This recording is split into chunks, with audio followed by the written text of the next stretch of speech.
In high school, what was your thing? What were you doing? Were you sports, smarts? Coked up, eating pussy. You were doing... Come on, that didn't even get anything out of you. I said I'm coked up and eating pussy. I know. I thought you were being for real. No. Well, really? I don't know. You think I was eating pussy? I take what you say for... Okay, you really think... first of all, even if I was, do you think I would say that such a crass, vulgar, unnecessary, very sexually charged with hate and not love? And even if I was partaking in the activity of, doing that, I'll try to say it in a more proper way. Okay, but the way I would say it, and call coked up and eating pussy. You literally just said comedians can say whatever they want. So I was hung up on the coked up part. I didn't even care about the pussy part. What about the other part? What about that? I didn't care about that. Don't you know? Oh, you think I might have been doing that? I don't. I wasn't. I couldn't get past the coke. You're part. out of control. If I could have been eating pussy in high school, I absolutely would have taken advantage. I feel like most people would. I got hung up on the coke part. I couldn't even think of. I wouldn't even have thought of having coke in high school. Well, I wasn't having relationships in high school, but you're right. There were kids that were. I knew who they were too. Oh, of course, you always knew. And but no, it was always the rumor going around. Oh, they did it. They did it. They did that couple. They did it. Bob Rosado and Paula Poundstone. Paula Scadlin. I was Paula Poundstone. Completely new. She eats Pop-Tarts. Wait, so what was your thing in high school? And her Pop-Tart, Mike Pop-Tart. Were you doing any comedy at all? Were you performing or anything? In high school, yeah. Oh my God. Oh, really? In high school, I started comedy at 16. How? What'd you do? I went to I'll back up a teeny bit. I went to a comedy club in Philadelphia called the Comedy Works in probably 1980. And everybody performed there. I went there from 81 maybe to 82. Yeah. It was 80 to 81. Right. Before I did comedy. Okay. So I was 16 or 15. It was not a bar? You could get in? No, this was a comedy club. Okay. And in hindsight, I know actually the answer to that question because they had a restaurant license. You did not have to be 21. Gotcha. And I saw over a year period. I mean, of course, I remember a lot of the people that went on to be more famous. Right. But I remember ones that didn't go on to be famous too. But of course, nobody gives a shit about them, nor should they. They're in my heart, and I care about them. Some very funny people. I go, wonder what that comedian's doing. But the ones that people would remember, literally like Eddie Murphy in his beginning days of stand-up, Paul Reiser, Gary Shandling, Jay Leno, Jerry Seinfeld. We would see Stephen Wright, Gilbert Gottfried, Larry Miller, Jeff from Full House, Bob Saget before he was on Full House, by the way, and very funny. So you were just a huge comedy nerd. I fell in love with it. Right. Seeing it live. I fell in love with it on TV. Yeah. But then when I saw it live, it was like, what the fuck? I knew that, oh, shit, do I fucking like this. Because it's so gratifying. Stand-up comedy, when it's done well. Yeah. My friend Daniel Kino said this. When you go to see a comedy movie, what we consider a good comedy movie doesn't get the same laughs of a good stand-up comedian. You go to see Brian Regan, count the amount of laughs that him or Eddie Pepitone or Paul F. Tompkins or someone like, that you're going to go see their live performance. Chelsea Peretti, she listens. She wanted me to mention her name. And she doesn't listen to my podcast. I can promise you that. I know, but I like to mention people. I like to give shout-outs. But it was unbelievable. And those were the comedians that I saw. And then they go, we have an open mic night on Wednesday. Oh, hell yeah. That's great. And I went to an open mic night. First one, I didn't go up. I brought like 5 of my friends down from high school. Oh, good for you. And I said, there's a 99% chance I'm going to go up. I swear to God, I can't believe they didn't know my out. And then at the end, they go, you said there was a 99%. My friend was like, I said, yeah, I know, that's the 1%. I didn't think that was going to work so easy. You were a 1% even back then. 1%. Thank you. Good night, everybody. And then the next time I went up. How'd it go? Did you crush? I went good the first time.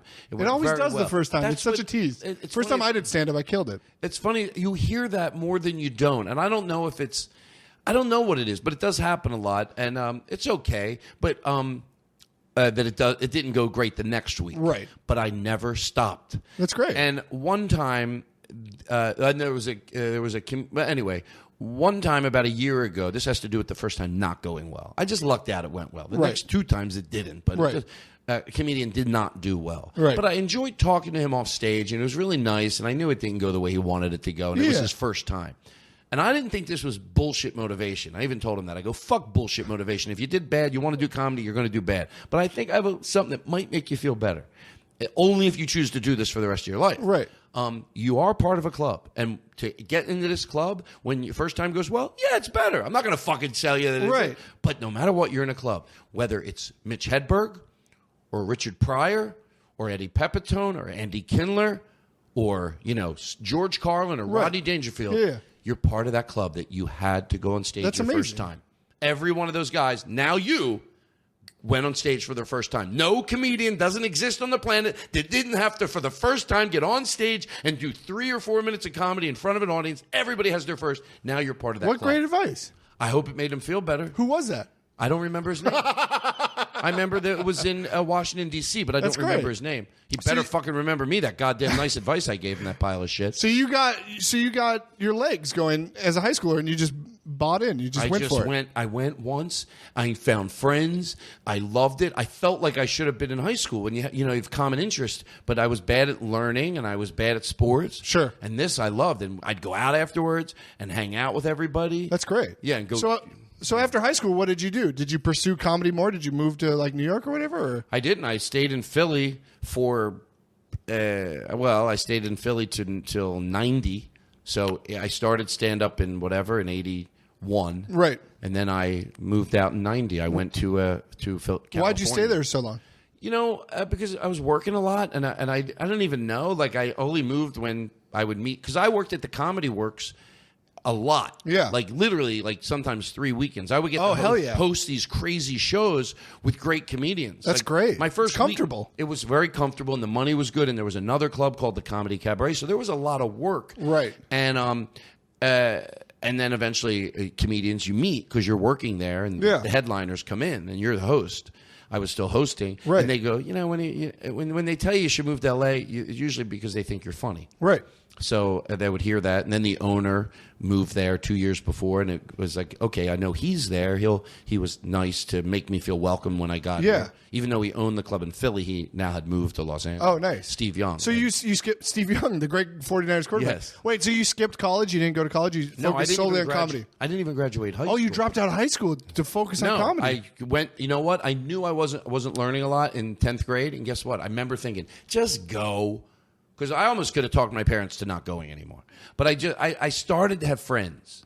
Started to have friends in 10th grade or 9th. This guy, Dave Olson, he was very popular. And he befriended me. He just went out. My little, you were the chosen one. He came over to me in the hallway. He goes, hey, I'm Dave Olson, blah, blah, blah. My little brother, Corey, the grade behind me, goes, that's Dave Olson. He's the president. Oh, shit. I'm still friends with him, by the way. And then years later, when I was leaving his house, after we graduated, I went by when he was home from college, and I picked him up. And as he was leaving, his dad, I swear this is a true story, it says something about, why he turned out the way he did. His dad goes, Dave, don't forget, be friends to somebody that doesn't have any. Oh. And I was like, I leave, we shut the front door, I'm walking down his front walk to get into our car, and I go, what? I go, wait a second, I'm the fucking guy that didn't have any friends. He goes, oh, no, you weren't. I'm like, oh, it was a charity case. I go, I'll take it. Well, you don't know what that does to people. That helps people a lot. I mean, you still remember Dave, and you're very close to Dave. It's life-changing. I feel like I did that to people in high school as well. People that didn't give anyone a chance. It means the world. You don't even know. Let me tell you something. When a younger person like that, Dave Olson, and there's other Dave Olsons, I wish that there was a way you could let high school kids know it. Because what Dave Olson did was, I think he did what comedians do, but I'll get back around to that. I hope, at best, I'm proud of comedians. Yeah. I like comedians. Right. And Dave Olson took his popularity. He was very popular. Usually when you're in high school, you don't always use it for good. Totally. But there are kids that do. That's why it's like, it's possible. Dave Olson existed. So, they're out there. But they are out there. But that's what I feel comedians do. I feel like overwhelmingly, even comedians with all their problems, and they might have their tics, and we might be a little crazy, but I really believe that their souls are good and warm, and we want to use our popularity, whatever it is. Right. Even if you're a 2-year comedian and there's now a 1-month comedian, you want to make them feel welcome. Right. Now, does that mean all comedians do that? No, but I think overwhelmingly, if you're not with those type of comedians, you have to look at yourself. Yeah.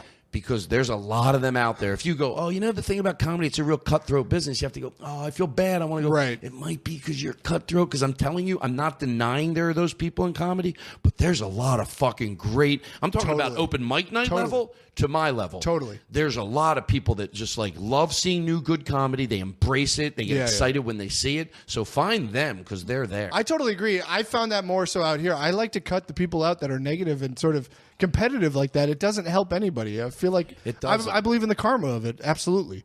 So you did like 10 years comedy in Philadelphia, and then you came right to L.A. I did. I came. Hold on, I'm good. I did. I came 10 years. Was it 10? 81? Oh my God. Crazy. Wow.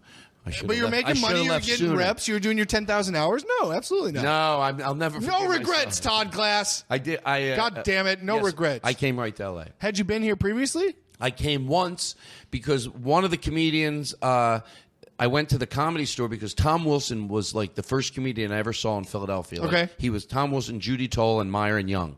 And Myron Young went on to be very successful writers, Bob Meyer and oh wow, Bob Meyer and Bob Young. Oh, of nice. course. And they went on, and then Tom Wilson ended up.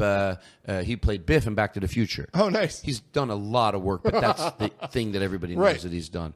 And then he was performing, and he was. I think there was something he had. Oh, it was when that movie premiered. Oh, nice. And I came out here, I hung out with Steve a little bit when I was super. I forget how old I was, probably 23. And then we went to the premiere, and that's great. And then I should probably. So was move it out easy here. for you to get into the stand-up world once you came out here? Well, I went to the Comedy Store, and back then it was like the Improv, the Comedy Store, the Laugh Factory. Right. A club needed to accept you Right. for you to think, why did I move out here? Even though if they didn't, you could stay. Now it's not like that at all. Right. There's so many opportunities. It's great now. It's even better But now than it was. did you get your foot in I quickly? went to the Comedy Store, performed. That's where I thought it would be cool to get up. That was sort of a popular place then. And Mitzi passed on me, and I was really in a the owner of the Comedy Store. yeah, and I was in a I didn't like that. I thought, Jesus Christ. And then I went to the Improv. Steve Young, the owner of the Comedy Works, next night, I didn't have a car out here yet, drove me to the Improv. I went on, and then Bud came out when he was getting into his car, and he goes, funny, Todd. And he took time to know my name. I don't care if he looked up on the chalkboard. At least he thought that was worth it. And he was really nice. He goes, call me Monday for spots. Remind me you're from Philly. That way I'll remember.